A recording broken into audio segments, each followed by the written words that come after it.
এই রান্নাটা হয়ে গেলেই সবাইকে ডেকে খেতে বসিয়ে দেবা বৌমা। আচ্ছা মা, ঠিক আছে। মা, ও মা,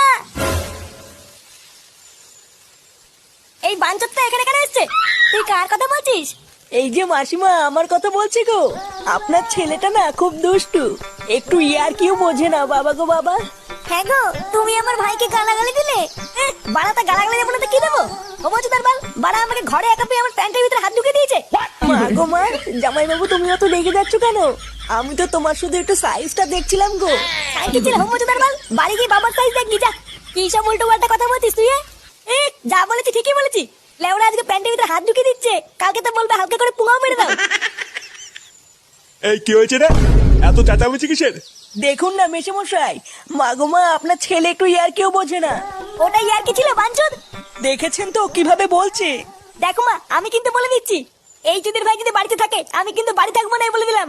চোরে বাচ্চা, তুই ঘর থেকে বেরিয়ে যা। আমরা কোনো কাজকর্মের বেলায় নেই, কোনো রোজগার পাতি নেই, আবার বড় বড় কথা। ও বাড়া, মায়ের থেকে মাসির দরদ বেশি, তাই তো? বাড়া এখন তো দেখছি আমার থেকে এই বাড়িতে হোমোচোদার দাম বেশি। লেওনা যেদিন এই হোমোচোদারা তোমার ধুতির ভিতরে হাত ঢুকিয়ে নেয়ানারি করবে সেদিন বুঝবা বালের এই বাড়িতে আমার কোনো দামই নেই।